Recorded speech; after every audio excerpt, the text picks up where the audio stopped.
الحمد للہ رب الکائنات والصلاة والسلام على سید الموجودات وعلى آلہ وجمیع الصحابة والصحابیات وعلى من تبعهم من المسلمین والمسلمات اما بعد فأعوذ بالله من الشيطان الرجيم بسم الله الرحمن الرحيم ومن تطوع خيرا فإن الله شاكر عليم صدق الله العظيم وصدق رسوله النبي الأمين الكريم سبحانك لا علم لنا إلا ما علمتنا إنك أنت العليم الحكيم رب اشرح لي صدري ويسر لي أمري واحلل عقدة من لساني يفقه قولي آمين قال الله تبارك وتعالى في شان حبيبه إن الله وملائكته يصلون على النبي يا أيها الذين آمنوا صلوا عليه وسلموا تسليما الصلاة والسلام عليك يا سيدي يا رسول الله الصلاة والسلام عليك يا سيدي يا حبيب الله تمام آباء محبت کے ساتھ میرے ساتھ مل کر ایک مرتبہ درود شریف یہ والا پڑھ لیں الصلاة والسلام علیک یا سیدی یا رسول اللہ الصلاة والسلام علیک یا سیدی یا حبیب اللہ وعلى آلک واصحابک یا سیدی یا خاتم النبیین حمد و صلاۃ کے بعد اللہ تبارک و تعالی جل شانہ سے دعا ہے کہ وہ اپنے پیارے حبیب لبیب نبی کریم رؤوف الرحیم علیہ افضل الصلاۃ والتسلیم کے صدقے و طفیل مجھ ناچیز کو حق کہنے کی توفیق عطا فرمائے اور تمام مسلمانوں کو حق کو قبول کرنے اور حق کو اپنانے کی توفیق عطا فرمائے آمین ارشاد باری تعالی ہوا وَمَن تَطَوَّعَ خَيْرًا فَإِنَّ اللَّهَ شَاكِرٌ عَلِيمٌ جو کوئی اپنے دل کی خوشی سے کچھ نیکی کرے تو بے شک اللہ قدردان ہے جاننے والا سبحان اللہ ایک نیکی وہ ہے جس کا شریعت میں ذکر موجود ہے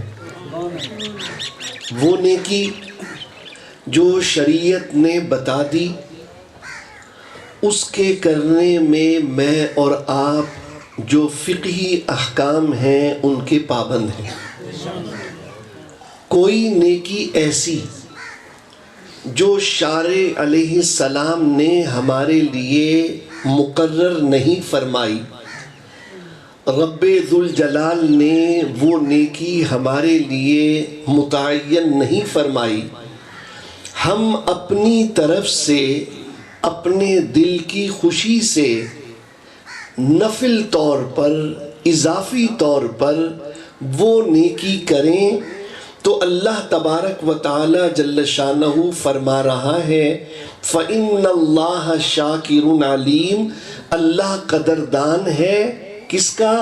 جو اپنی خوشی سے کوئی نیکی کرے، جو اپنی مرضی سے، اپنی خوشی سے، اپنی خواہش سے نیکی کرے، تو فَإِنَّ اللَّهَ شَاكِرٌ عَلِيمٌ، اللہ قدردان ہے اور جاننے والا ہے۔ سبحان اللہ۔ دوسری آیت کریمہ فَمَن تَطَوَّعَ خَيْرًا فَهُوَ خَيْرٌ لَّهُ، جو کوئی اپنے دل کی خوشی سے کوئی نیکی کرے تو یہ اس کے لیے بہتر ہے۔ یہ جو لفظ ہے اس کو ہم فقہی طور پر تطوع کہتے ہیں، اور یہ نفل ہے، مندوب ہے، مستحب ہے، اس کے لیے اور فقہا نے نام بیان فرمائے۔ لیکن جو چیز ضروری ہے ہمارے لیے سمجھنا، ایک ایسی چیز جس کی اصل قرآن کریم میں ہے یا سنت مصطفیٰ کریم صلی اللہ علیہ وسلم میں، اور وہ کام نیا کوئی اختیار کرتا ہے، وہ کام کوئی نیا ایجاد کرتا ہے، ایسا کام اللہ تبارک و تعالی جل شانہ کو پسند ہے، ایسا کام اللہ تعالیٰ کو پسند ہے۔ قرآن کریم میں ایسے ہی ایک کام کا ذکر ہوا جس کو ہم لغت کے اعتبار سے بدعت کہتے ہیں۔ بدعت کے معنی نیا کام یا نیا عقیدہ۔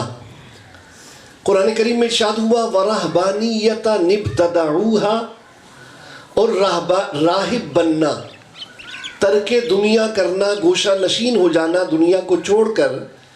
رہبانیت یہ بدعت ہے جو ایجاد کی نصارہ نے، عیسائیوں نے۔ رب کریم فرما رہا ہے وَرَهْبَانِيَّةً ابْتَدَعُوهَا مَا كَتَبْنَاهَا عَلَيْهِمْ، ہم نے ان پر مقرر نہیں کی تھی، ہم نے ان پر فرض نہیں کی تھی، ان کے لیے ہم نے بیان نہیں کی تھی، إِلَّا ابْتِغَاءَ رِضْوَانِ اللَّهِ، مگر انہوں نے اللہ کی رضا چاہنے کے لیے، اللہ کو راضی کرنے کے لیے یہ بدعت پیدا کی۔ إِلَّا ابْتِغَاءَ رِضْوَانِ اللَّهِ فَمَا رَعَوْهَا حَقَّ رِعَایَتِهَا، پھر اسے نہ نباہا جیسا نباہنے کا حق تھا۔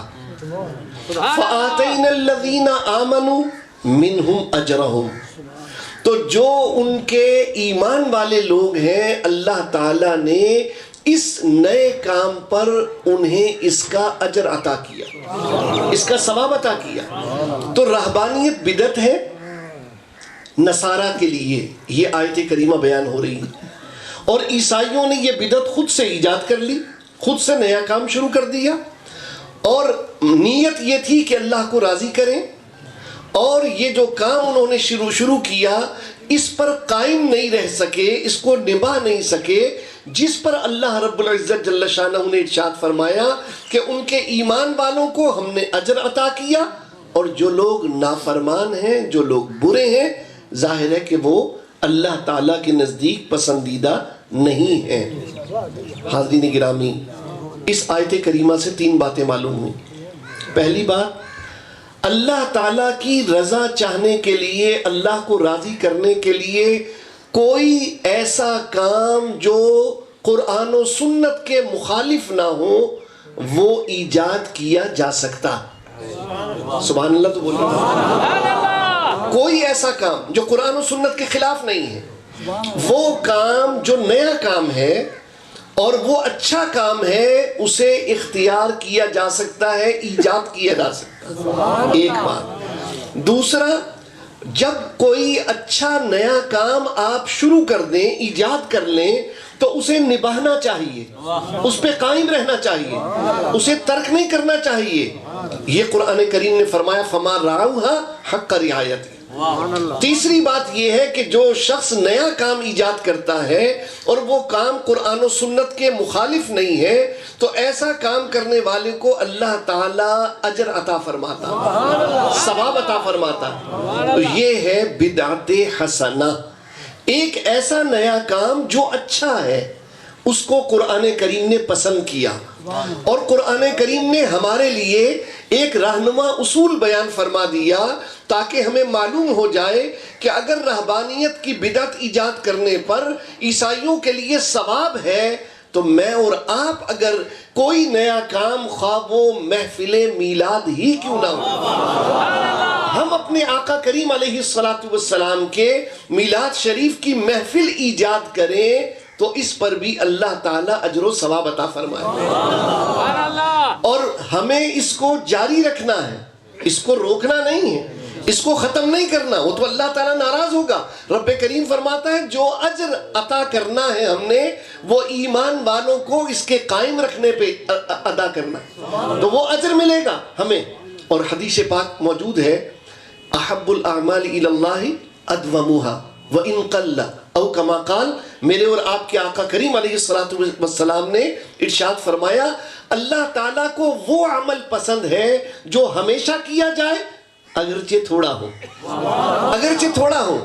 آپ پوری رات کی محفل میلاد نہ کریں، 2 گھنٹے کی کر لیں، مگر جب کریں تو ہمیشہ کریں، جب کریں تو ہمیشہ کریں، اللہ کو پسند ہے. اور یہاں پر کوئی شخص یہ نہیں کہہ سکتا اس سے مراد فرائض ہیں، اس سے مراد واجبات ہیں، اس سے مراد سنتیں ہیں. نہ اس میں آپ کیسے جو ہے وہ قلیل کر سکتے ہیں، اسے اس میں آپ اختصار کیسے کر سکتے ہیں؟ وہ تو کرنا ہی کرنا ہے. اگر 4 رکعت سنت ہے تو 4 رکعت ہی پڑھنی ہے. اگر آپ نے فرض ادا کرنا ہے تو پورا فرض ادا کرنا ہے، واجب ادا کرنا ہے تو پورا واجب ادا کرنا ہے. یہ احب الاعمال الی اللہ، یہ حدیث پاک ان کاموں کے لیے آئی جو نئے نفل کام ہیں، مستحب کام ہیں، جن کا عنوان ہے تطوع، اپنی خوشی سے، اپنے دل کی خوشی سے کوئی اچھا کام کرنا. اس پر اللہ تعالیٰ کی طرف سے اجر و ثواب ہے. حاضرین گرامی، بعض لوگ جو رسول اللہ صلی اللہ تعالیٰ علیہ وسلم کی عظمت سے خوش نہیں ہوتے، حضور علیہ السلام کے ذکر کی محافل ان کی طبیعت پر گراں گزرتی ہیں. وہ مسلم شریف کی ایک حدیث پیش کرتے ہیں، کہتے ہیں کہ آقا کریم علیہ السلام نے ارشاد فرمایا فَإِنَّ خَيْرَ الْحَدِيثِ کتاب اللہ وَخَيْرَ الْهَدْيِ هَدْيُ محمد صلی اللہ علیہ وسلم. بہترین بات اللہ تعالیٰ کی کتاب ہے اور بہترین ہدایت وہ حضرت محمد مصطفیٰ کریم صلی اللہ علیہ وسلم کا کہ ان کی ہدایت ہے، ان کا طریقہ ہے. پھر اس کے بعد فرمایا وَشَرُّ الْأُمُورِ مُحْدَثَاتُهَا، اور بدترین کام نئے کام ہیں.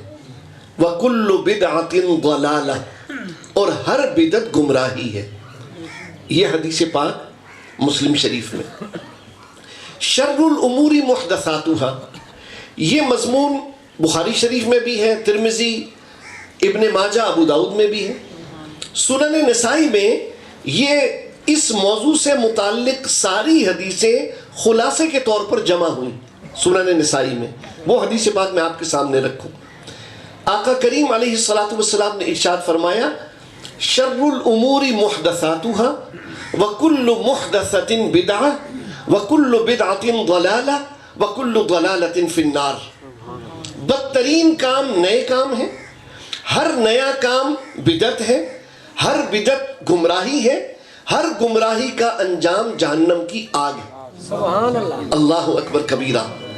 یہ احادیث کریمہ بیان کر کے لوگ اہل سنت کو گمراہ کرنے کی کوشش کرتے ہیں کہ دیکھو محفل میلاد اس صورت میں جو اس کی موجودہ حیت ہے، ایسے تو صحابہ کرام علیہم الرضوان کے زمانے میں نہیں تھی، تو اس لیے یہ تو بدعت ہے.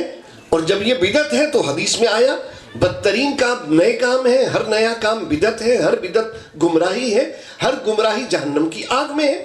تو جناب یہ تو جو اہل سنت و جماعت بریلوی حضرات ہیں یہ تو بدعتیں کرتے ہیں. جمعرات کی فاتحہ کیا رسول اللہ صلی اللہ علیہ وسلم نے دلائی؟ صحابہ کرام علیہم الرضوان نے تیجا 40واں کیا تھا. اور اس طرح کی باتیں آپ اکثر سنتے ہیں. حاضرین محترم، جس لفظ کے ذریعے ہمیں دھوکہ دیا جاتا ہے وہ لفظ اس میں ہے کل. لفظ ہے کون سا؟ کل. عربی میں کل جس کا معنی ہے سب یا تمام یا سارے، کل ہر چیز اس میں شامل ہے. کہتے ہیں کل بدعت ضلالہ، ہر بدعت گمراہی ہے، یعنی ہر نیا کام گمراہی ہے. یہ دھوکہ ہے. کل کا جو ترجمہ ہے نا وہ آپ کو میں سمجھانے کے لیے ایک مثال پیش کرتا ہوں. قبلہ مفتی صاحب نے مجھے دعوت دی کہ جناب آئیے ہمارے ہاں محفل میلاد ہے, اس میں آپ نے تقریر کرنی. مفتی صاحب دامت برکاتہم العالیہ نے لوگوں کو مدعو کیا, اور جہاں انہوں نے اعلان فرمایا وہاں یہی اعلان فرمایا ہوگا کہ بھئی تمام لوگوں کے لیے محفل میلاد میں لنگر شریف کا اہتمام ہے. تمام لوگوں کے لیے لنگر شریف کا اہتمام ہے. اب وہ جو لفظ ہے نا کل, وہ لفظ یہاں موجود ہے. کل کا ترجمہ تمام, سب, سارے, سب لوگوں کے لیے لنگر کا اہتمام ہے, تمام لوگوں کے لیے لنگر کا اہتمام ہے, سارے لوگوں کے لیے لنگر کا اہتمام ہے, کل لوگوں کے لیے لنگر کا اہتمام ہے. اب اس کل سے کیا مراد ہے؟ کیا اس کل سے مراد دریا خان کے سارے لوگ ہیں؟ کیا اس کل سے مراد ضلع بکھر کے تمام لوگ ہیں؟ کیا اس کل سے مراد صوبہ پنجاب کے تمام لوگ ہیں؟ کیا اس کل سے مراد پورے پاکستان کے لوگ ہیں؟ کیا اس کل سے مراد ساری دنیا کے مسلمان ہیں؟ جواب ہے نہیں, ایسا نہیں ہے. بھائی کل سے مراد کیا ہے؟ کل سے مراد صرف یہ ہے کہ جو سیاق و سباق ہے اس کی روشنی میں کل کا اطلاق ہوتا ہے. سیاق و سباق جو ہو, گفتگو کا جو پس منظر ہو, اس کے حوالے سے کل کا اطلاق ہوتا ہے. تو جب اعلان فرمایا کہ میرے گھر محفل میلاد ہے اور تمام لوگوں کے لیے لنگر شریف کا اہتمام ہے, اس سے معلوم ہوا کہ جو لوگ محفل میلاد میں تشریف لائیں گے ان سب لوگوں کے لیے لنگر شریف کا اہتمام ہے. یہی مقصد تھا ان کا کہ بھئی محفل میلاد میں جتنے لوگ آئیں گے, اب وہ 500 آئیں, 1000 آئیں, 2000 آئیں, جتنے لوگ محفل میلاد میں آئیں گے ان تمام لوگوں کے لیے لنگر شریف کا اہتمام ہے. تو کل کا معنی سمجھ میں آ گیا. کل ایک پس منظر کے ساتھ تعلق رکھتا ہے. اس پس منظر کی روشنی میں, اس سیاق و سباق کی روشنی میں یہ طے کیا جائے گا کہ اس کل کا معنی کیا ہے. آئیے قرآن کریم سے مثال لیں. ممکن ہے وہ کہیں جناب یہ تو آپ نے آپ کے علامہ صاحب, پیر صاحب, انہوں نے خود سے مثال دے دی. نہیں, ہم قرآن کریم سے مثال لیں. رب کریم نے ارشاد فرمایا, حضرت ابراہیم علیہ السلام نے اللہ تعالیٰ کی بارگاہ میں عرض کی, ربی ارینی کیف تحیی الموتى, اے رب مجھے دکھا تو مردوں کو کیسے زندہ فرمائے گا. رب کریم نے فرمایا فخذ اربعۃ من الطیر, ایسا کرو کہ 4 پرندے لے لو, فصرہن الیک, انہیں اپنے آپ سے مانوس کر لو, اس کے بعد 4 پرندوں کو ذبح کرو, ان کا گوشت قیمہ بنا کے مکس کر دو, اور اس کے بعد ثم اجعل علی کل جبل, لفظ پہ غور کیجئے گا, ثم اجعل علی کل جبل, سب کہیے محبت سے, کل جبل. کلی کا مطلب کیا ہے؟ سارے پہاڑ, تمام پہاڑ. مجھے بتائیں کیا اس آیت کا یہ مطلب ہے کہ ابراہیم علیہ السلام سے اللہ تعالیٰ نے فرمایا کہ زمین پر جتنے پہاڑ ہیں سب پر یہ گوشت رکھنا ہے؟ یہ مطلب تھا؟ کسی نے بھی نہیں کہا. سارے مفسرین متفق ہیں جن سے بات کی جائے, جن سے سوال کیا جائے, بھئی کلی جبل سے کیا مراد ہے؟ وہ کہتے ہیں جہاں ابراہیم علیہ السلام رہتے تھے اس وادی کے ارد گرد کے پہاڑ مراد ہیں. جو پہاڑ سامنے ہیں, جو دائیں ہیں, جو بائیں ہیں, تو ارد گرد کے جو پہاڑ ہیں رب کریم نے فرمایا ثم اجعل علی کل جبل, تو کل جبل سے مراد دنیا کے پہاڑ نہیں ہیں, دنیا کے سارے پہاڑ نہیں ہیں. سیاق و سباق ہے ابراہیم علیہ السلام اور ان کا یہ کہنا کہ مولا تو مردے کیسے زندہ فرمائے گا. رب کریم نے فرمایا تم 4 پرندے لو, ان کو ذبح کرو, ان کا گوشت قیمہ کرو, آپس میں مکس کر دو, اور پھر جتنے پہاڑ تمہارے سامنے اس وادی کے ہیں ان پر اس گوشت کو ڈال دو. ثم ادعوہن یأتینک سعیا, پھر تم ان پرندوں کا نام لے کر انہیں پکارو تو وہ دوڑتے ہوئے آ جائیں گے, زندہ ہو کے آ جائیں گے. کل کا معنی کیا ہوا؟ سیاق و سباق کے ساتھ. بھئی صرف اس وادی کے پہاڑ, اس کے علاوہ دنیا کے پہاڑ نہیں. دوسری آیت, حضرت ذوالقرنین ایک بادشاہ گزرے, ان کا ذکر قرآن کریم میں ہوا. وَيَسْأَلُونَكَ عَنْ ذِي الْقَرْنَيْنِ, تم سے پوچھتے ہیں ذوالقرنین کے بارے میں. رب کریم فرماتا ہے وَآتَيْنَاهُ مِن كُلِّ شَيْءٍ سَبَبًا. لفظ کیا ہے؟ کل شیء. کل شیء کا ترجمہ ہے ہر چیز. کل شیء کا ترجمہ ہر چیز. رب کریم فرماتا ہے وَآتَيْنَاهُ مِن كُلِّ شَيْءٍ سَبَبًا. ہم نے اس کو ہر چیز عطا کی تھی. کیا دنیا میں جتنی چیزیں تھی ساری کی ساری حضرت ذوالقرنین کو اللہ نے دی تھی؟ نہیں. مفسرین فرماتے ہیں جن چیزوں کی بادشاہوں کو ضرورت ہوتی ہے اللہ تعالیٰ نے وہ ساری چیزیں انہیں عطا کی تھی.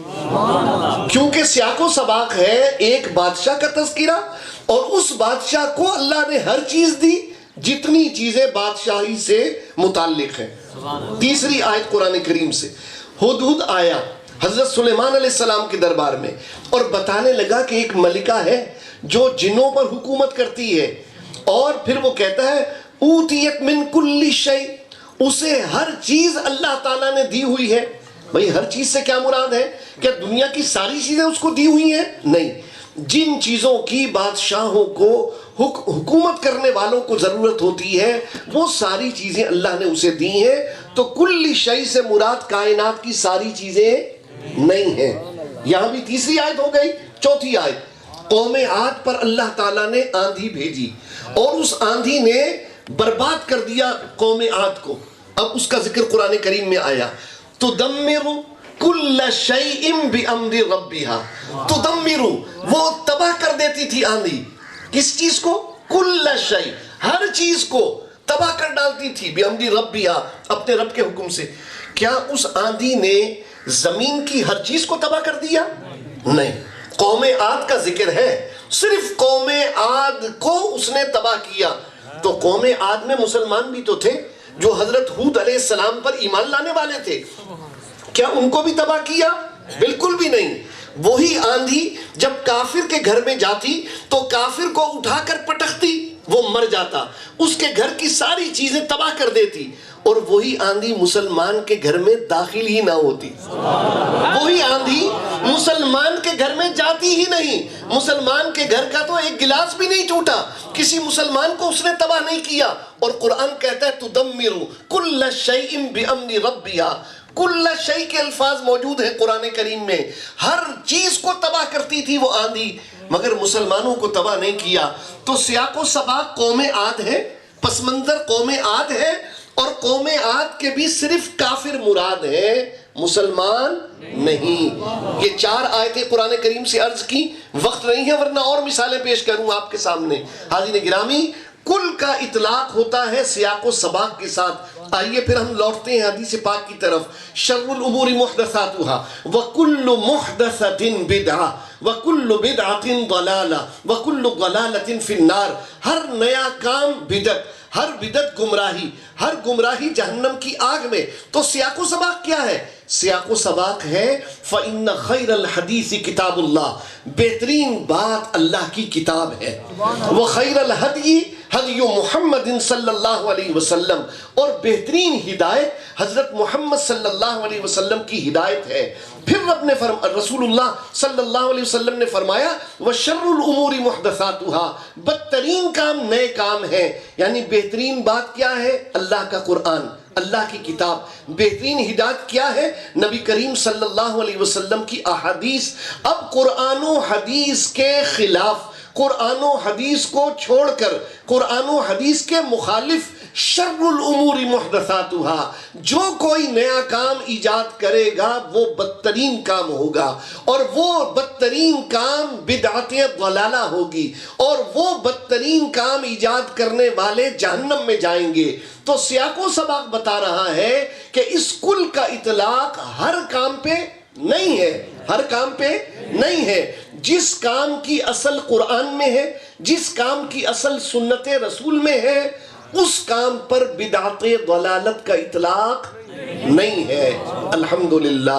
حاضرین گرامی آئیے پھر کیا اس سلسلے میں کوئی ضابطہ اللہ کے نبی صلی اللہ علیہ وسلم نے بیان فرمایا ہے کہ نئے کام؟ دیکھیے ارتقاء یہ فطرت کا قانون ہے. ارتقاء, بچہ جب ماں کے پیٹ میں اس کا وجود نطفے کی صورت میں قرار پاتا ہے تو وہاں بھی ارتقاء ہے, تدریج ہے. مرحلہ وار نشو نما ہے.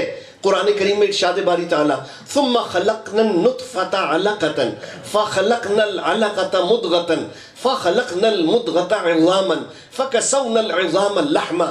یعنی پہلے ایک نطفہ تھا، ایک بوم تھی، اللہ نے اس سے خون کی پھٹک بنائی، پھر اس کے بعد اس سے گوشت کی بوٹی بنائی، پھر اس کے بعد اس کو ہڈیاں عطا کی، پھر اسے روپ عطا کیا، یہاں تک کہ ایک جیتا جاگتا پیارا سا بچہ اللہ تعالیٰ نے ہمارے سامنے دنیا میں بھیج دیا. فتبارک اللہ احسن الخالقین.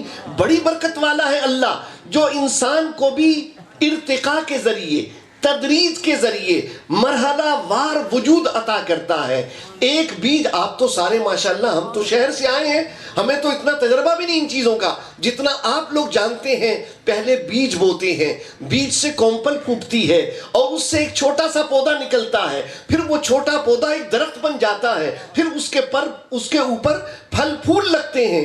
تو حاضرین گرامی، یہ ارتقاء یہ فطرت کا حصہ ہے. تو مجھے بتائیے، وہ رب جس نے کائنات میں ہمارے وجود میں ارتقاء رکھا ہو، کائنات میں درختوں میں ارتقاء رکھا ہو، تو اللہ تعالیٰ نے کیا دین میں ارتقاء نہیں رکھا؟ اس نے دین میں بھی ارتقاء رکھا. آئیے آپ کے سامنے اس پر رسول اللہ صلی اللہ علیہ وسلم کا فرمان ذیشان عرض کروں. اور یہ فرمان ذیشان میرے آقا علیہ السلام کا صحیح مسلم میں موجود ہے. اللہ کے حبیب علیہ السلام نے فرمایا من سن فی الاسلام سنتا حسنتا فلہ اجرها واجر من عمل بها. جو کوئی اسلام میں اچھا طریقہ ایجاد کرے، جو کوئی اسلام میں اچھا طریقہ ایجاد کرے، اسے ثواب ہوگا. جتنے لوگ اس پر عمل کریں گے کسی کے اجر میں کمی نہیں ہوگی، سب کا ثواب مل کر اس پہلے کو ملے گا جس نے وہ نیا طریقہ ایجاد کیا، جس نے وہ نیا طریقہ ایجاد کیا. جب ہم نے یہ حدیث شریف پڑھی تو پڑوسی کہنے لگا جناب بات یہ ہے کہ یہاں جو سنت ہے نا، اس سے مراد نبی کریم صلی اللہ علیہ وسلم کی وہ سنت ہے جو متروک ہو چکی. تو ایجاد کرنے کا ترجمہ آپ نے غلط کیا. اس کا ترجمہ ہے جو اسلام میں اچھا طریقہ جاری کرے. جو اسلام میں اچھا طریقہ جاری کرے یعنی طریقہ پہلے سے موجود ہے مگر اس طریقے کو وہ جاری کرتا ہے، تو یہ اس کے بارے میں ذکر ہے. میں نے کہا بالکل غلط. اس سے مراد اصطلاحی سنت نہیں ہے. یہاں جو لفظ سنت آیا اس سے مراد اصطلاحی سنت نہیں ہے، اس سے مراد لغوی معنی ہے سنت کا. یعنی سنت کا لغوی معنی ہے طریقہ. اس سے مراد ہے جو کوئی اسلام میں اچھا طریقہ ایجاد کرے. اور اس کی دلیل کیا ہے؟ اس کی دلیل یہ ہے کہ حدیث پاک کا اگلا حصہ ہے من سن فی الاسلام سنتا سیئتا کان علیہ وزرها ووزر من عمل بها. جو کوئی اسلام میں برا طریقہ ایجاد کرے اسے اس کا گناہ ہوگا، بعد میں جو لوگ عمل کریں گے ان سب کو بھی گناہ ہوگا. سب کے گناہوں میں کمی ہوئے بغیر سب کا گناہ اس پہلے کو ہوگا جس نے برا طریقہ ایجاد کیا تھا. تو جناب سنت حسنہ تو ہوتی ہے، کبھی سنت سیئہ بھی ہو سکتی ہے. کیا سنت بری ہو سکتی ہے؟ معاذ اللہ ثم معاذ اللہ، نبی کی سنت بری نہیں ہو سکتی. تو یہاں حدیث پاک میں سنت کا جو لفظ آیا ہے یہ لغوی معنی میں آیا. جو کوئی اسلام میں اچھا طریقہ ایجاد کرے گا ثواب ہوگا، جو اسلام میں برا طریقہ ایجاد کرے گا اسے گناہ ہوگا. اور اس پر بھی اگر کسی کو تسلی نہ ہو تو یہ جو سنہ کا لفظ ہے، بخاری شریف سے میں 2 حدیثیں عرض کرتا ہوں کہ سنہ کا اطلاق عربی زبان میں نئے کام پر ہوتا ہے جس کی پہلے مثال نہ ہو. کس کام پہ؟ ایسے کام پر جس کی پہلے مثال نہ ہو، بالکل نیا کام. یعنی جو ہمارا موقف ہے کہ یہ ایجاد کرنے کے معنی میں ہے، پرانے کام کو جاری کرنے کے معنی میں نہیں ہے. آئیے پہلی حدیث بخاری شریف میں اللہ کے حبیب علیہ السلام کے صحابہ علیہم الرضوان مختلف مہمات میں کافروں کے ساتھ مصروف رہتے. ایک صحابی حضرت خبیب رضی اللہ تعالی عنہ، وہ گرفتار ہو گئے، پکڑے گئے، کافروں نے قید کر لیا تو انہیں قتل کرنے کا ارادہ کیا، شہید کرنے کا ارادہ کیا. کہنے لگے خبیب کوئی آخری خواہش ہے تو بتاؤ. حضرت خبیب رضی اللہ تعالیٰ عنہ نے فرمایا کہ مجھے آزاد کرو، یعنی رسیاں کھول دو تاکہ میں وضو کر کے 2 رکعت نفل پڑھوں، اس کے بعد مجھے شہید کر دینا. آپ نے 2 نفل پڑھے، اس کے بعد آپ کو شہید کر دیا کافروں نے. اب اس کا ذکر راوی نے کیا، بخاری شریف کی حدیث پاک ہے. فکانہ خبیب، تو وہ خبیب ہیں. فکانہ خبیب ہوا سن الرکعتین، جنہوں نے ایجاد کیا موت سے پہلے 2 رکعت پڑھنا. جنہوں نے ایجاد کیا، اس سے پہلے کوئی مثال نہیں ہے. آدم علیہ السلام سے لے کر حضرت خبیب رضی اللہ تعالیٰ عنہ تک کوئی مثال تاریخ انسانی میں، تاریخ اسلام میں نہیں ہے کہ کسی سے خواہش پوچھی گئی ہو موت سے پہلے تو اس نے کہا ہو میں 2 رکعت نفل پڑھوں گا. فَكَانَ خُبَيْبٌ هُوَ سَنَّ الرَّكَعَتَيْنِ، یہ خبیب ہیں جنہوں نے 2 رکعت پڑھنا ایجاد کیا. ایک حدیث، دوسری حدیث بخاری شریف سے اللہ کے حبیب علیہ السلام نے ارشاد فرمایا، جب بھی دنیا میں کوئی شخص ظلم سے قتل کیا جاتا، جب بھی دنیا میں کوئی شخص ظلم سے قتل کیا جاتا ہے تو قاتل کو گناہ ہوتا ہے، اور وہ گناہ آدم علیہ السلام کے بیٹے قابیل کے نامہ اعمال میں بھی لکھا جاتا. کیوں؟ لِأَنَّهُ أَوَّلُ مَنْ سَنَّ الْقَتْلَ، لِأَنَّهُ أَوَّلُ مَنْ سَنَّ الْقَتْلَ، اس لیے کہ وہ پہلا شخص ہے جس نے قتل کرنا ایجاد کیا. اس سے پہلے کوئی قتل ہوا تھا دنیا میں؟ نہیں ہوا تھا. کوئی مثال تھی؟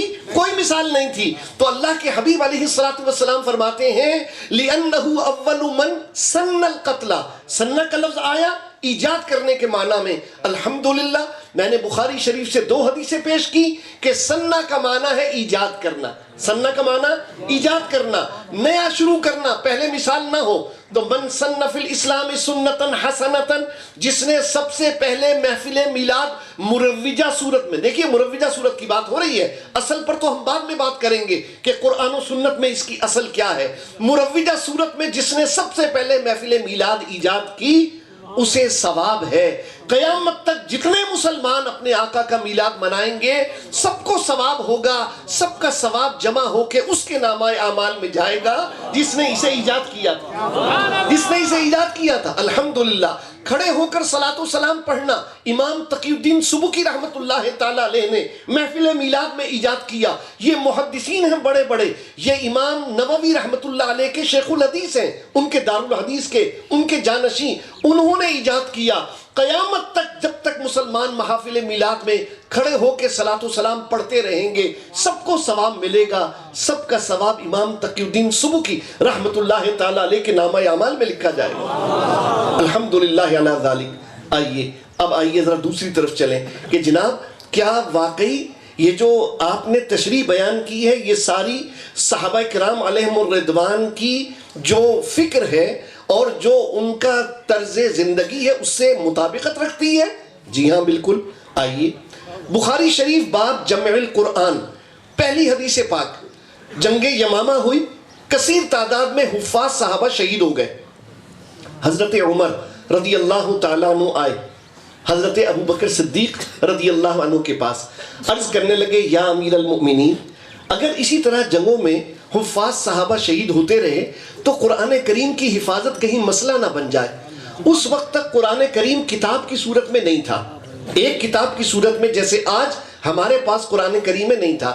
قرآن کریم حفاظ صحابہ کے سینوں میں تھا اور اس کی بعض صورتیں اور بعض آیتیں مختلف صحابہ کے پاس متفرق طور پر لکھی ہوئی تھی، پورا قرآن کہیں ایک جگہ نہیں تھا. تو جب یہ بات کہی حضرت عمر نے تو حضرت ابو بکر صدیق رضی اللہ تعالیٰ عنہ نے جو بدعت کی عام تعریف ہے وہ ارشاد فرمائی. توجہ چاہتا ہوں آپ، عام تعریف ارشاد فرمائی. اور کس لیے؟ اپنے لیے نہیں، میرے اور آپ جیسے مسلمان کے لیے.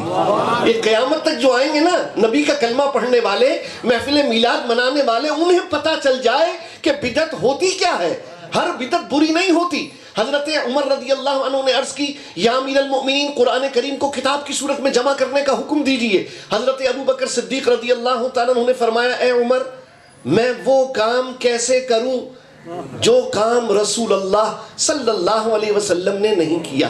بدعت کی تعریف آ گئی نا بھئی، جو کام اللہ کے رسول نے نہیں کیا میں وہ کام کیسے کروں.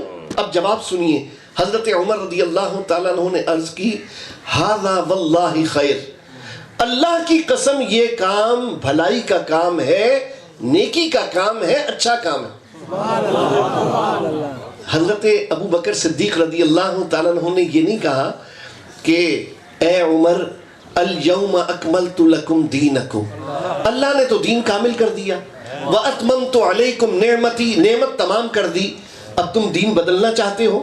اے عمر تم نے حدیث نہیں سنی؟ کل محدثۃ بدعہ، ہر نئی چیز بدعت ہوتی ہے، ہر بدعت گمراہی ہوتی ہے، ہر گمراہی جہنم میں لے کر جاتی ہے۔ عمر تمہیں حدیثوں کا پتہ نہیں؟ نہیں یہ بات نہیں کہی انہوں نے۔ جب انہوں نے کہا کہ ھذا واللہ خیر، وہ راضی ہو گئے کہ اے عمر تم صحیح کہتے ہو، اے عمر تم صحیح کہتے ہو۔ انہوں نے حضرت زید بن ثابت رضی اللہ عنہ کو بلایا، یہ سینئر کاتب وحی ہیں، انہیں بلایا اور حکم دیا امیر المؤمنین نے قرآن کریم کو کتاب کی صورت میں جمع کر دو۔ حضرت زید نے پھر وہی بات کہی، انہوں نے کہا یا امیر المؤمنین آپ وہ کام کرنے کو کہتے ہیں جو کام اللہ کے رسول صلی اللہ علیہ وسلم نے نہیں کیا؟ اب حضرت ابو بکر جواب دیتے ہیں، وہ کہتے ہیں ھذا واللہ خیر، یہ کام اللہ کی قسم بھلائی کا ہے، یہ اچھا کام ہے۔ اور اس طرح تاریخ اسلام کی پہلی بدعت حسنہ وجود میں آئی اور قرآن کریم ایک کتاب کی صورت میں جمع کیا گیا۔ یہ قرآن کریم جو آج ہمارے پاس ایک کتاب کی صورت میں ہے، یہ بدعت حسنہ ہے۔ یہ اللہ کے رسول صلی اللہ علیہ وسلم کے زمانہ ظاہری میں نہیں تھا۔ حضرت ابو بکر صدیق رضی اللہ تعالیٰ عنہ نے جنگ یمامہ کے بعد قرآن کریم کو ایک کتاب کی صورت میں جمع کرنے کا حکم دیا۔ اب اس پوری حدیث میں بدعت کی تعریف تو آئی، بدعت کا لفظ آیا نہیں آیا، بدعت کا لفظ نہیں آیا۔ آئیے پھر ہم وہاں چلیں جہاں بدعت کا لفظ بھی آ جائے۔ بخاری شریف اور مسلم شریف دونوں میں رمضان شریف میں قیام کا باب اٹھائیے اور حدیث پاک پڑھیے۔ حضرت عمر رضی اللہ تعالیٰ عنہ کے زمانے سے پہلے تراویح 20 رکعت مسلمان اکیلے پڑھتے تھے۔ نبی کریم صلی اللہ تعالیٰ علیہ وسلم رمضان شریف میں مسجد نبوی شریف میں تراویح پہلے اپنی انفرادی تراویح پڑھنے لگے تو صحابہ کو معلوم ہوا کہ حضور کوئی نماز پڑھ رہے ہیں جو اضافی۔ انہوں نے کہا یا رسول اللہ اگر آپ ہمیں بھی پڑھا دیں ہم بھی آپ کے پیچھے پڑھ لیں۔ اللہ کے حبیب علیہ السلام نے اجازت دے دی۔ 2 یا 3 راتیں حضور علیہ السلام نے تراویح پڑھائی 20 رکعت جماعت کے ساتھ۔ اس کے بعد جب چوتھی رات آئی تو صحابہ بہت سارے جمع ہو گئے، سب نے دوسروں کو بتایا کہ اللہ کے نبی ایک نماز اور پڑھاتے ہیں رمضان میں، عشاء کے بعد ایک نماز اور پڑھاتے ہیں، تو چلو سارے جمع ہو جائیں، حضور قرآن تلاوت کریں گے ہمیں لطف آئے گا۔ سارے جمع ہو گئے۔ اب حضور علیہ السلام تشریف نہیں لائے۔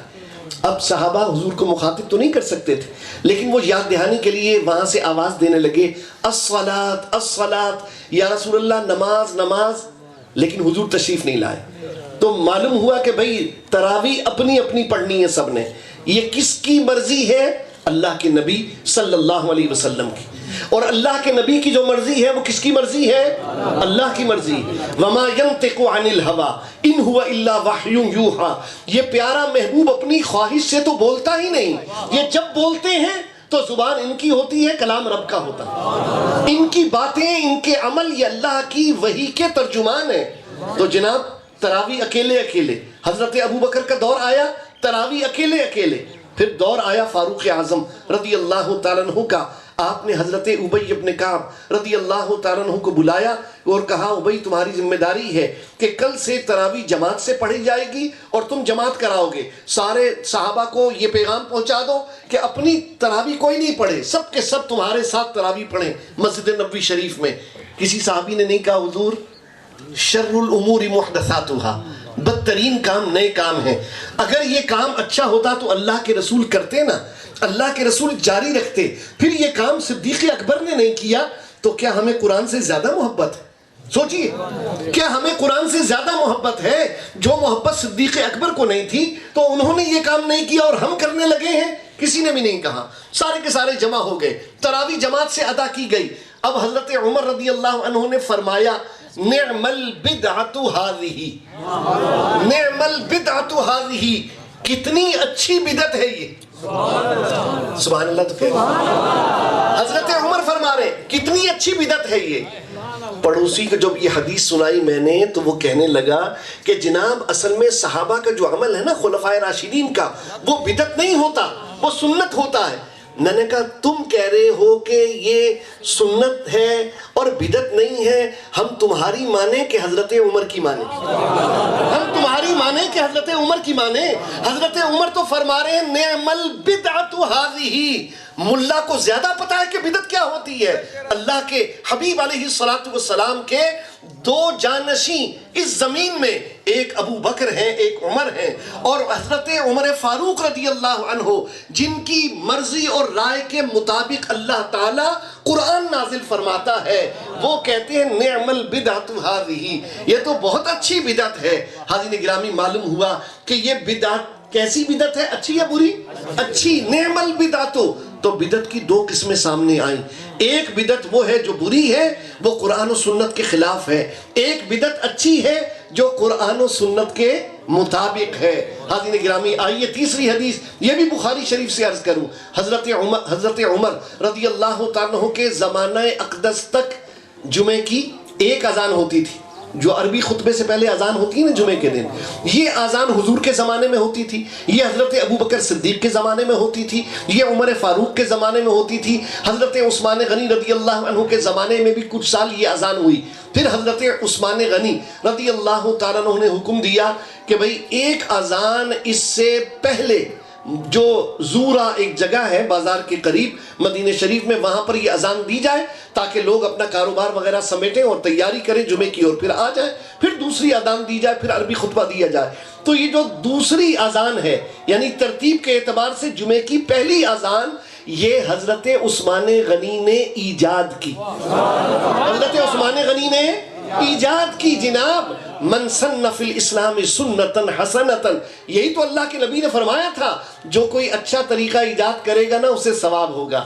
بعد والوں کا ثواب, جتنی اذانیں جمعے سے پہلے, جمعے کے دن پہلی اذانیں جہاں جہاں دی جاتی ہیں, سب کا ثواب مؤذنوں کو بھی ہوتا ہے اور حضرت عثمان غنی کو بھی ہوتا ہے. جہاں جہاں قرآن کریم تلاوت کیا جاتا ہے سب کو ثواب ہوتا ہے, سیدنا ابو بکر صدیق کو بھی ہوتا.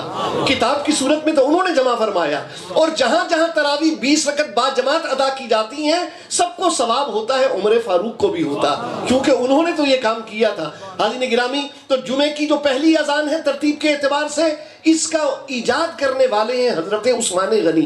اچھا, صحابہ تو موجود تھے نا, صحابہ کا زمانہ ہے. کسی صحابی نے نہیں کہا حضرت عثمان آپ کیا کر رہے ہیں, آپ کو پتہ نہیں شر الامور محدثات وکل محدثۃ بدعۃ وکل بدعۃ ضلالہ.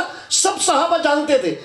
مجھے کہنے دیجئے ادب کے ساتھ, صحابہ سے بڑھ کر بدعت اور سنت کا فرق جاننے والا کون ہے؟ کوئی ہے؟ صحابہ سے بڑھ کر کون جانتا ہے کہ بدعت کیا ہے اور سنت کیا ہے؟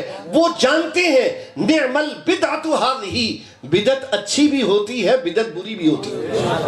آئیے ایک اور حدیث پاک, یہ بھی بخاری شریف سے. قرآن کریم 7 حروف پر نازل ہوا, یعنی قرآن کریم 7 لغات پر نازل ہوا. قریش کا لہجہ اور دوسرے قبیلوں کا لہجہ اور.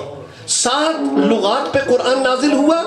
اور اس کے بعد کیا ہوا کہ حضرت عثمان غنی رضی اللہ عنہ کے زمانے میں جب اختلاف ہوا کہ بھئی یہ قرآن کریم کوئی اپنی لغت سے پڑھ رہا ہے, کوئی اپنی لغت سے, ایک کہتا ہے تم غلط پڑھ رہے ہو, وہ کہتا ہے تم غلط پڑھ رہے ہو, تو جناب حضرت عثمان غنی رضی اللہ تعالیٰ عنہ نے قرآن کریم کے سارے نسخے منگوا لیے جو مختلف لغات والے تھے. سارے نسخوں کو دھلوا کر جلوا دیا, صرف لغت قریش پر قرآن کریم کو باقی رکھا, اور اسی لغت قریش کی جو قرآن کریم ہے اسی کی مختلف کاپیاں کروا کے اور اسلامی شہروں میں بھجوا دی. الحمدللہ آج دنیا بھر میں جو قرآن کریم پڑھا جا رہا ہے یہ مصحف عثمانی ہی کی نقل ہے, اسی کی کاپی ہے. حاضرین گرامی, ذرا غور فرمائیے گا کہ قرآن کریم اگر 7 لغات پہ نازل ہوا تو حضرت عثمان پر تو نازل نہیں ہوا, نازل ہوا اللہ کے نبی صلی اللہ علیہ وسلم پر. لیکن اللہ کے نبی نے یہ لغات کینسل نہیں کی, منسوخ نہیں کی. حضرت عثمان غنی رضی اللہ تعالیٰ عنہ نے یہ لغات باقی کینسل کر دی, ایک لغت قریش پہ قرآن کریم کو باقی رکھا. اسی لیے ان کا لقب ہے جامع القرآن. ان کا لقب ہے نا جامع القرآن. بھئی یہ جامع القرآن کیوں ہے؟ قرآن تو جمع پہلے ہو گیا تھا. حضرت زید بن ثابت رضی اللہ تعالیٰ عنہ اس کمیٹی کے سربراہ تھے جس نے قرآن کریم جمع کیا. مگر ہاں حضرت عثمان غنی رضی اللہ تعالیٰ عنہ نے باقی لغات کو کینسل کیا اور صرف لغت قریش کو باقی رکھا. اس لیے مسلمانوں کو لغت قریش والے قرآن پر جمع فرما دیا. یہ کارنامہ ہے جس کی بنا پر آپ کو جامع القرآن کہا گیا. حاضرین گرامی، کیا اللہ کے نبی صلی اللہ علیہ وسلم نے جو دین امت کو عطا کیا، صحابہ کرام علیہم الرضوان کو پتہ نہیں تھا کہ بدعت سیئہ کیا ہے اور بدعت حسنہ کیا ہے؟ اور آج ایک بد مذہبوں کا طبقہ جس کے شیخ الاسلام اور جن کے مفتی اعظم یہ کہتے ہیں بدعت تو کوئی بھی اچھی نہیں ہوتی، ہر بدعت بری ہوتی ہے، ہر بدعت گمراہی ہوتی ہے، تو کوئی اس جاہل مفتی اعظم سے پوچھے کہ یہ حدیثیں نظر نہیں آ رہی، یہ حدیثیں نظر نہیں آ رہی؟ حضرت عمر فاروق رضی اللہ تعالیٰ عنہ کا یہ ارشاد بخاری و مسلم میں نظر نہیں آ رہا، نعم البدعۃ ھذہ، یہ دلیل ہے اس بات کی کہ ہر بدعت بری نہیں ہوتی، بعض بدعتیں اچھی ہوتی ہیں جو دین کے بھلے کی ہوں، مسلمانوں کے فائدے کی ہوں.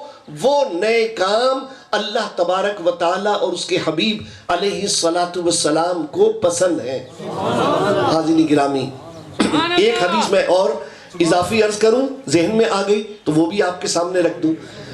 بخاری شریف کی ہے، یہ بھی کوشش ہے کہ بھئی حدیثیں بخاری کی ہوں، حدیثیں بخاری شریف کی، لیکن بنا عشق نبی جو پڑھتے ہیں بخاری، آتا ہے بخار ان کو نہیں آتی بخاری.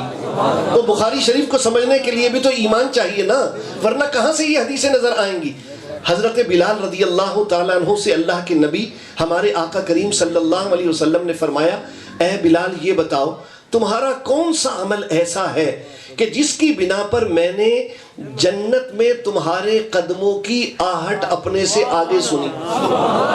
میں نے اپنے سے آگے تمہارے قدموں کی آہٹ سنی. اب دیکھیے، اگر تو وہ کام وہ ہوتا جو پہلے سے بتایا جا چکا، پھر تو اللہ کے نبی کو پوچھنے کی ضرورت ہی نہیں تھی، اللہ کے نبی کو پوچھنے کی ضرورت نہیں تھی نا. حضرت بلال رضی اللہ عنہ عرض کی، یا رسول اللہ صلی اللہ علیہ وسلم، اور تو کوئی عمل میرے ذہن میں ایسا نہیں ہے، مگر ہاں جب بھی میں وضو کرتا ہوں تو 2 رکعت نفل پڑھتا ہوں، مجھے امید ہے کہ یہ وہ عمل ہوگا. تو رسول اللہ صلی اللہ تعالیٰ علیہ وسلم نے جو یہ بات ارشاد فرمائی، حضرت بلال رضی اللہ عنہ نے وہ عمل کیا. نیک عمل اللہ کو پسند ہے. وَمَن تَطَوَّعَ خَيْرًا فَإِنَّ اللَّهَ شَاكِرٌ عَلِيمٌ، جو اپنے دل کی خوشی سے کوئی نیک کام کرے اللہ قدردان ہے، اللہ جاننے والا ہے. حضرت بلال کو حضور نے ڈانٹا نہیں، اے بلال تم یہ نیا کام شروع کر رہے ہو، میں نے تو تمہیں تحیۃ الوضو پڑھنے کے لیے نہیں کہا. اگر حضور نے فرمایا ہوتا نا تو پھر تو بات واضح تھی کہ یا رسول اللہ آپ نے تحیۃ الوضو فرمائی تھی تو میں پڑھتا ہوں. نہیں، اس وقت تک اللہ کے نبی صلی اللہ علیہ وسلم نے تحیۃ الوضو تعلیم نہیں فرمائی تھی. حضرت بلال نے ایجاد کر لی، حضرت بلال نے ایجاد کر لی. ہر 2 نفل کے جب وضو کرنا ہے تو 2 نفل پڑھنے ہیں، اور اللہ کے نبی نے وہ پسند فرما لی. اور اس پر اجر و ثواب سنیے تو جنت میں اپنے سے آگے ان کے چلنے کی آواز. اس حدیث کی شرح میں تو بہت سی باتیں ہیں، موضوع نہیں ہے. حاضرین گرامی، آئیے پھر بات کی طرف چلتے ہیں کہ ہم جو میلاد شریف مناتے ہیں، تو کیا میلاد شریف یہ محض بدعت ہے یا بدعت حسنہ ہے؟ یہ اچھی بدعت ہے یا بری بدعت ہے؟ چلیں ہم اس کے اجزاء ابھی دیکھ لیتے ہیں. یہاں محفل میلاد منعقد ہو رہی ہے، محفل کا آغاز ہوا تو قرآن کریم کی تلاوت ہوئی. قرآن کریم کی تلاوت اچھی چیز ہے یا بری؟ سب کو اتفاق ہے نا اس پر. پھر اس کے بعد سرکار دو عالم صلی اللہ علیہ وسلم کی ثناخوانی ہوئی. بھئی نعت پڑھنا اچھی چیز ہے کہ بری؟ اچھی چیز ہے الحمدللہ. اس کے بعد درس قرآن و حدیث جاری ہے. مجھے بتائیے کہ درس قرآن و حدیث اچھی چیز ہے کہ بری؟ پوچھنے کی بات ہی نہیں ہے. اچھا آخر میں ہم نے درود و سلام پڑھنا ہے تو درود و سلام اچھی چیز ہے کہ بری؟ الحمدللہ وہ بھی اچھی. تو جناب والا اس کے بعد دعا ہونی ہے، اور الدعاء مخ العبادہ، دعا تو عبادت کا مغز ہے، تو دعا اچھی چیز ہے کہ بری؟ تو مجھے بتائیے جب اچھی چیزیں جمع کی جائیں گی تو جو گلدستہ بنے گا وہ اچھا ہوگا کہ برا؟ وہ اچھا ہوگا کہ برا؟ الحمدللہ اللہ تبارک و تعالی جل شانہ نے ہم پر یہ رحمت فرمائی کہ ہمیں چن لیا کہ ہم اس کے حبیب کا ذکر کریں. دیکھیے یہ سعادت ہے. ہم اس ذات کا ذکر کر رہے ہیں جس ذات کا ذکر اللہ تبارک و تعالیٰ بھی فرما رہا. اگر یہ علماء مجھ سے پوچھیں کہ جناب آپ بتائیں اللہ تبارک و تعالیٰ جل شانہ اس وقت کیا کر رہا ہے، اور دلیل قرآن سے آپ نے دینی ہے، میں کہوں گا اس وقت اللہ تعالیٰ اپنے حبیب کا ذکر کر رہا ہے. پھر یہ علماء ہے نا چھوڑیں گے نہیں, بغیر دلیل کے جان نہیں چھوڑتے. یہ کہیں گے جناب دلیل بتائیں کیا ہے. میں کہوں گا ان اللہ و ملائکتہ یصلون علی النبی, بے شک اللہ اور اس کے فرشتے درود بھیج رہے ہیں اپنے حبیب علیہ السلام پر. یصلون مضارع کا صیغہ ہے, وہ فعل جو زمانہ حال میں بھی جاری ہے, زمانہ مستقبل میں بھی جاری رہے گا. تو اللہ تبارک و تعالیٰ کیا کر رہا ہے؟ اپنے نبی کا ذکر کر رہا ہے. درود ذکر ہے نا, درود تو نبی کا ذکر ہے. تو اللہ تعالیٰ کیا کر رہا ہے؟ اپنے نبی کا ذکر کر رہا ہے. اللہ تعالیٰ کل کیا کرے گا؟ اپنے نبی کا ذکر کرے گا. اللہ آنے والے دنوں میں کیا کرے گا؟ اپنے نبی کا ذکر کرے گا. دلیل ہمارے پاس ایک ہے, یصلون علی النبی, اللہ اور اس کے فرشتے اس غیب بتانے والے پر درود بھیج رہے ہیں. یا ایھا الذین آمنوا صلوا علیہ وسلموا تسلیما, اے ایمان والو تم بھی ان پر درود اور خوب سلام بھیجو. الصلاۃ والسلام علیکہ یا سیدی یا رسول اللہ وعلی آلک واصحابک یا سیدی یا حبیب اللہ. اب آئیے جناب, قرآن و سنت میں اصل کیا ہے محفل میلاد کی؟ ایک آیت کریمہ سورہ یونس کی آیت نمبر 58. آئیے آیت سنیے. رب کریم نے فرمایا قل, اے حبیب علیہ السلام تم فرماؤ, بفضل اللہ, اللہ کے فضل کی وجہ سے, وبرحمتہ, اور اس کی رحمت کی وجہ سے, فبذالک, اسی ایک چیز کی وجہ سے, فلیفرحوا, انہیں چاہیے کہ خوشی منائیں. سبحان اللہ, انہیں چاہیے کہ خوشی منائیں. ہوا خیر مما یجمعون, وہ خوشی منانا ان سب چیزوں سے بہتر ہے جو یہ جمع کرتے ہیں. مجھے بتائیے کس چیز کے ملنے پر خوشی منانی ہے؟ اللہ کا فضل اور اللہ کی رحمت. چلیے جی, ہم آپس میں اختلاف کر سکتے ہیں, آپ اللہ کے فضل کی لسٹ بنائیں. دریا خان والے سارے لوگ بیٹھ جائیں قلم کاغذ لے کر, علماء کو بھی ساتھ بٹھا لیں, کہیں جی اللہ کے فضل کی لسٹ بنائیں. اللہ کا فضل یہ ہے, اللہ کا فضل یہ ہے, اللہ نے ہمیں آنکھیں دی ہیں, اللہ کا فضل ہے, ہمیں کان دیے, اللہ کا فضل ہے, ہمیں زبان دی, اللہ کا فضل ہے, ہمیں دماغ اور عقل عطا کی, اللہ کا فضل ہے, ہاتھ پاؤں دیے, اللہ کا فضل ہے, ہمیں اللہ تعالیٰ نے روزگار دیا, اس کا فضل ہے, صحت دی, اس کا فضل ہے, نیک بیوی دی, اس کا فضل ہے, صالح اولاد دی, اس کا فضل ہے کہ نہیں؟ فضل ہے نا. ساری لسٹ بنا لو. تو جناب یہاں اللہ تعالیٰ جل شانہ فرما رہا ہے بفضل اللہ وبرحمتہ فبذالک فلیفرحوا. وہ کون سی چیز ہے جس کی آپ خوشی مناتے ہیں؟ اللہ کا وہ کون سا فضل ہے؟ آپ لسٹ بنائیں اور سوچیں وہ کون سا فضل ہے جس کی آپ خوشی مناتے ہیں. حاضرین گرامی, یہ ہم نے دنیاوی طور پر ساری نعمتوں کا ذکر کر لیا, لیکن اللہ تعالیٰ کی نعمتیں اتنی ہیں کہ ہم گن سکتے ہیں؟ نہیں گن سکتے. وہ خود قرآن کریم میں فرماتا ہے وَإِن تَعُدُّوا نِعْمَةَ اللَّهِ لَا تُحْصُوهَا, اگر تم اللہ کی نعمتیں گننا چاہو تو شمار ہی نہیں کر سکتے. یہ اللہ کا چیلنج ہے نا, گن نہیں سکتے تم اللہ کی نعمتوں کو. اللہ کی اتنی نعمتیں ہیں, او بھائی وہ کون سی نعمت ہے جس کی خوشی منانے کا اللہ نے حکم دیا؟ آپ علماء سے پوچھئے, وہ کہیں گے سارے فضل اللہ کے جمع کرو, ساری نعمتوں کی لسٹ بناؤ, اور پھر اس نعمت کو تلاش کرو کہ وہ بے نیاز کریم ایسا ہے کہ وہ نعمتیں دیتا ہے مگر احسان نہیں جتلاتا. اور ایک نعمت ایسی ہے جو نعمت کبریٰ ہے, نعمت عظمیٰ ہے. جب اللہ تعالیٰ نے وہ نعمت عطا فرمائی تو بطور خاص فرمایا لَقَدْ مَنَّ اللَّهُ عَلَى الْمُؤْمِنِينَ إِذْ بَعَثَ فِيهِمْ رَسُولًا, بے شک اللہ کا بڑا احسان ہوا ایمان والوں پر کہ انہیں اپنا پیارا رسول عطا فرما دیا. تو نعمت عظمیٰ کون سی ہے؟ ہمارے آقا کریم صلی اللہ تعالیٰ علیہ وسلم کی ذات اقدس. تو گویا قرآن کریم نے کہا اللہ کا فضل کبیر ملنے کی وجہ سے, اور رحمت, تو رحمت پر تو بات ہی نہیں ہے. کوئی دنیا میں ایسا ہے جس کو قرآن میں رحمت کہا گیا ہو؟ کوئی آدمی, کوئی نبی, کوئی ولی, کوئی بھی نہیں.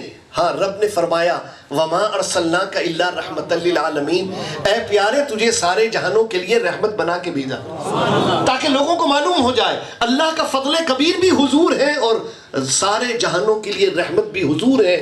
فَبِذَالِكَ فَلْيَفْرَحُوا, اسی پر چاہیے کہ خوشی منائیں. تو جناب خوشیاں منانی چاہیے رسول اللہ صلی اللہ علیہ وسلم کے دنیا میں تشریف لانے پر. یہ قرآن کریم کا حکم ہے, یہ قرآن کریم کا حکم ہے. اب آئیے یہاں پر دوسری بات.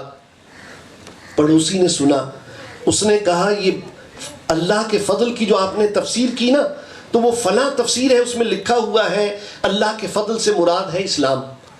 ایک تفسیر میں قول ہے اللہ کے فضل سے مراد قرآن ہے، ایک تفسیر میں ہے اللہ کے فضل سے مراد ایمان ہے۔ اب میں عرض کروں آپ سے بالکل سادہ اور آسان لفظوں میں، فیصلہ آپ نے خود کرنا ہے۔ مجھے بتائیے اگر نبی کریم صلی اللہ علیہ وسلم کا میلاد نہ ہوتا، اگر حضور علیہ السلام دنیا میں تشریف نہ لاتے تو اسلام ملتا؟ اگر اللہ کے نبی صلی اللہ علیہ وسلم کا میلاد نہ ہوتا، آپ دنیا میں تشریف نہ لاتے تو ہمیں قرآن ملتا؟ اگر اللہ کے نبی صلی اللہ علیہ وسلم دنیا میں تشریف نہ لاتے تو ہمیں ایمان ملتا؟ نہیں۔ تو معلوم ہوا ہمیں اسلام ملا ہے حضور کے صدقے میں، ہمیں قرآن ملا ہے حضور کے میلاد کے صدقے میں۔ بھائی حضور کا صدقہ حضور کے میلاد کا صدقہ ہے نا۔ اگر حضور کا میلاد ہی نہ ہوتا تو حضور آتے نہیں آتے، اللہ کے پاس ہی ہوتے تو جناب ہمیں تو فائدہ نہ ہوتا۔ اسی لیے رب کریم نے اپنے حبیب کا میلاد بیان فرمایا، لَقَدْ مَنَّ اللَّهُ عَلَى الْمُؤْمِنِينَ إِذْ بَعَثَ فِيهِمْ رَسُولًا۔ اللہ نے بڑا احسان کیا ایمان والوں پر۔ کس پہ احسان کیا؟ الحمدللہ مجھ پر اور آپ پر احسان کیا۔ اللہ نے احسان ان پر کیا جو میلاد منائے، اللہ نے ان پر احسان کیا جو میلاد منائے۔ جنہوں نے نہیں منانا انہوں نے اللہ کا احسان مانا بھی نہیں اور اللہ تعالیٰ کا ان پر احسان ہے بھی نہیں۔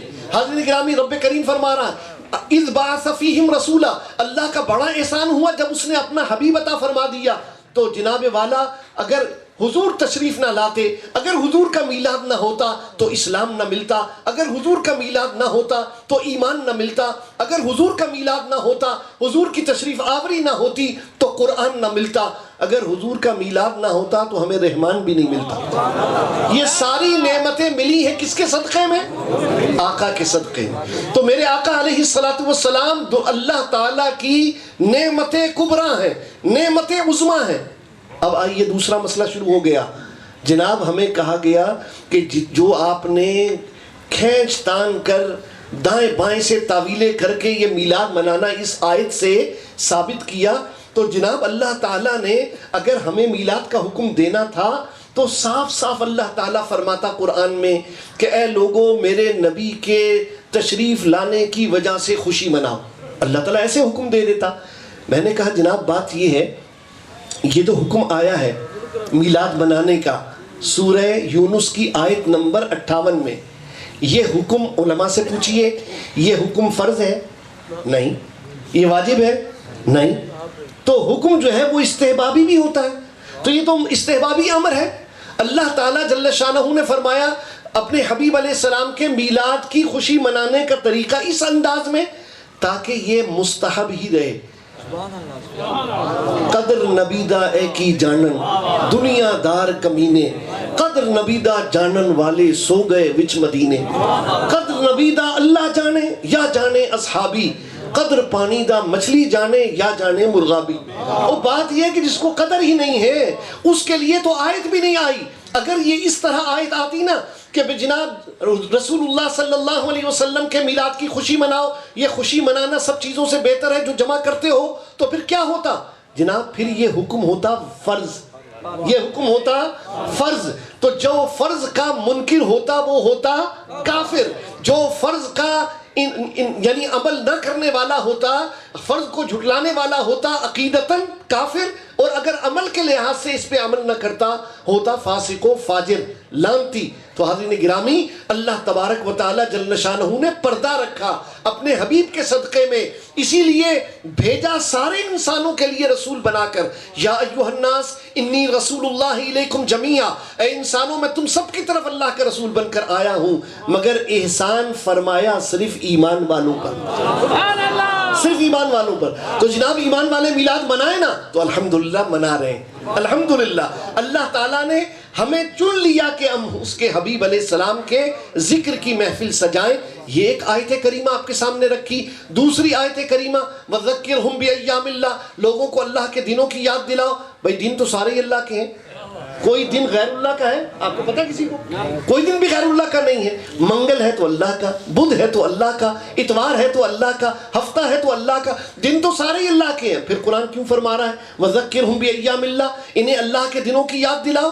حضرت عبداللہ ابن عباس رضی اللہ تعالیٰ عنہ نے فرمایا جس دن اللہ کی کوئی خاص نعمت نازل ہو وہ دن اللہ کا دن بن جاتا ہے، وہ دن اللہ کا دن بن جاتا ہے۔ تو جناب والا سب سے بڑی نعمت کون ہے؟ ہمارے آقا صلی اللہ علیہ وسلم۔ گویا قرآن کریم ہمیں حکم دے رہا ہے لوگوں کو میلاد شریف کا دن یاد دلاؤ، لوگوں کو میلاد النبی کا دن یاد دلاؤ، لوگوں کو بتاؤ اللہ نے سب سے عظیم نعمت ہمیں ربیع الاول شریف کے مہینے میں عطا کی تھی۔ حاضرین گرامی، یہ میلاد منانے کی ایک اور دلیل میں نے عرض کیا، بدعت حسنہ ہونے کے لیے ضروری ہے اس کی اصل قرآن میں ہو اور سنت میں ہو۔ تو یہ میں نے آپ کے سامنے قرآن کریم کی آیت رکھی، تیسری آیت، وَأَمَّا بِنِعْمَةِ رَبِّكَ فَحَدِّثْ، اور اپنے رب کی نعمت کا خوب چرچا کرو، ایک نعمت کا، ساری نعمتوں کا نہیں۔ وَأَمَّا بِنِعْمَةِ رَبِّكَ، واحد ہے نعمتی، ایک نعمت، کون سی نعمت ہے جس کا آپ چرچا کرتے ہیں؟ کسی کو اگر اس میں اختلاف ہو اس کا حق ہے، وہ اختلاف کر سکتا ہے، وہ اپنی کوئی نعمت منتخب کر لے اور اس کا چرچا کرے، پھر وہ بتائے وہ کون سی نعمت ہے اور وہ کون سی تاریخ ہے جب وہ اس نعمت کا چرچا کرتا۔ توجہ بھائی، وہ کون سی نعمت ہے جس کا وہ چرچا کرتا ہے اور اس دن چرچا کرتا ہے، بتائے۔ الحمدللہ اہل سنت کا طریقہ تو بالکل واضح ہے کہ ہم 12 ربیع الاول شریف کو نعمت کبریٰ کا ملنا بتاتے ہیں، اور سارا مہینہ، اگلا مہینہ، اس سے اگلا مہینہ ہم سرکار کا جشن ولادت مناتے ہیں۔ وَأَمَّا بِنِعْمَةِ رَبِّكَ فَحَدِّثْ، اس آیت پر کس کا عمل ہے؟ اہل سنت کا، الحمدللہ علی ذالک۔ تو حضرات گرامی 3 آیتیں پیش کر دی، پھر آئیے حدیث شریف پہ آ جائیں، ایک حدیث کیونکہ وقت نہیں ہے۔ حضرات گرامی، میں آپ کے سامنے مسلم شریف سے حدیث رکھوں، اللہ کے نبی صلی اللہ تعالیٰ علیہ وسلم نے ہر پیر کے دن روزہ رکھا، ہر سوموار کے دن روزہ رکھا۔ صحابہ نے پوچھا یا رسول اللہ صلی اللہ علیہ وسلم، آپ ہر پیر کے دن روزہ کیوں رکھتے ہیں؟ اللہ کے نبی میرے اور آپ کے آقا کریم علیہ السلام نے فرمایا ذاک یوم فیہ ولدت، اس لیے کہ یہ میرے میلاد کا دن ہے، یہ میرے میلاد کا دن ہے۔ وفیہ انزل علیہ، اور اسی دن مجھ پر وحی نازل ہوئی تھی، تو 2 نعمتوں کا شکرانہ ادا کرتا ہوں، 2 نعمتوں کی خوشی مناتا ہوں ہر پیر کے دن روزہ رکھ کے۔ تو حضور نے میلاد منایا، الحمدللہ منایا، روزہ رکھ کر منایا، اور یعنی نفل عبادت کے ذریعے منایا۔ امت کو یہ تعلیم دی کہ ناچ گانے کے ذریعے، ڈھول دھمکے کے ذریعے، بھنگڑا ڈال کر، دھمال ڈال کر، غیر شرعی کام کر کے میلاد نہ منایا کرو۔ میلاد مناؤ تو نیکیوں کے ذریعے مناؤ، میلاد مناؤ تو نفل کاموں کے ذریعے مناؤ، میلاد مناؤ تو مستحب کاموں کے ذریعے مناؤ۔ یہ اللہ کے نبی کی تعلیم ہے۔ اور دوسرا یہ بھی معلوم ہو گیا بھئی کوئی شخص اگر 12 ربیع الاول شریف کو میلاد نہ کر سکے تو جناب اس کے لیے اجازت ہے، وہ چاہے تو پھر کسی اور دن میلاد کر لے۔ ہم بھی تو آج ربیع الثانی میں بیٹھے ہیں، ربیع الثانی کے مہینے میں سرکار کا میلاد منا رہے ہیں۔ اس کی دلیل کیا ہے؟ اس کی دلیل یہ ہے کہ نبی کریم علیہ السلام نے صرف ربیع الاول شریف میں پیر کے دن روزہ نہیں رکھا، بلکہ سارا سال پیر کے دن روزہ رکھا، تاکہ یہ معلوم ہو جائے کہ میلاد کی خوشی منانے سے کوئی ہفتہ خالی نہیں، کوئی ہفتہ خالی نہیں، الحمدللہ۔ تو اس لیے ہم میلاد مناتے ہیں الحمدللہ۔ اللہ تبارک و تعالی جل شانہ کی کرم نوازی ہے کہ میں اور آپ ان خوش نصیبوں میں ہیں جو اپنے حبیب علیہ السلام کا میلاد مناتے ہیں۔ اور یہ میلاد منانا اللہ تبارک و تعالی جل شانہ نے ہمارے مقدر میں، ہمارے نصیب میں لکھ دیا ہے۔ اپنے نصیب پر فخر کیجئے اور رسول اللہ صلی اللہ تعالیٰ علیہ وسلم کا میلاد شریف ذوق اور شوق کے ساتھ منائیے۔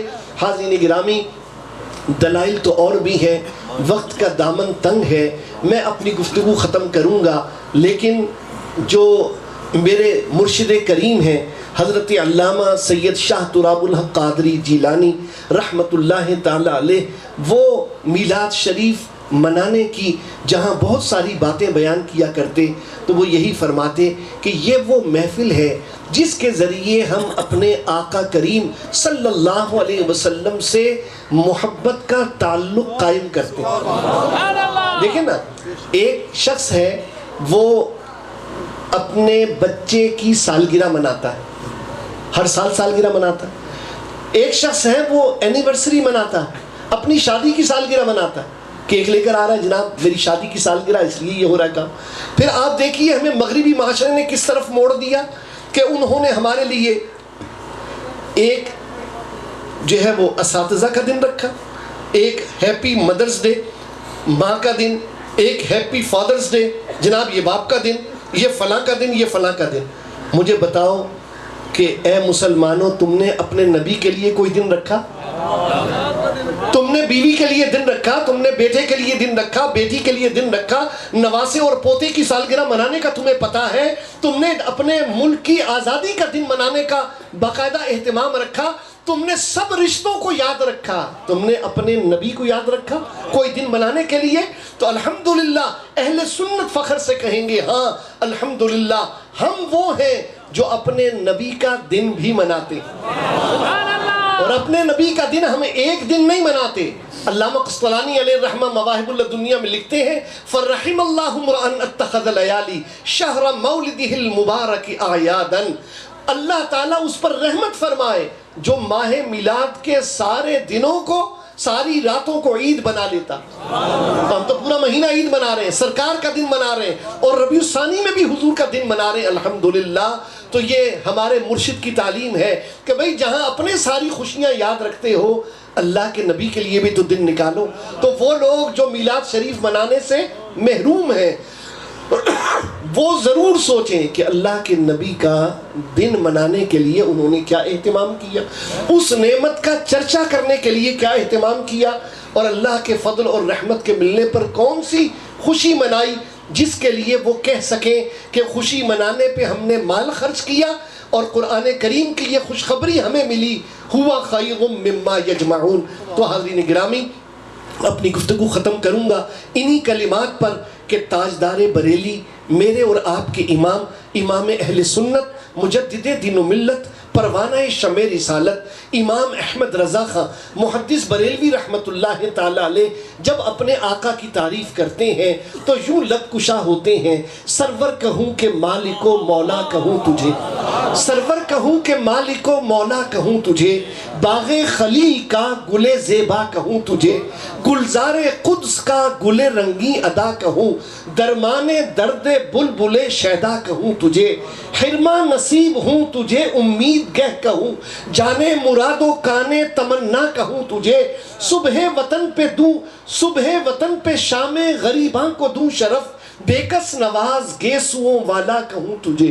اللہ نے تیرے جسم منور کی تابشیں اے جانے جاں میں جانے تجلا کہوں تجھے، تیرے تو وصف عیب تناہی سے ہے بری، حیران ہوں میرے شاہ میں کیا کیا کہوں تجھے. کہہ لے گی سب کچھ ان کے ثنا خاں کی خاموشی، چپ ہو رہا ہے کہہ کے میں کیا کیا کہوں تجھے. مجرم ہوں اپنے عفو کا ساماں کروں شاہ، یعنی شفیع روز جزا کا کہوں تجھے.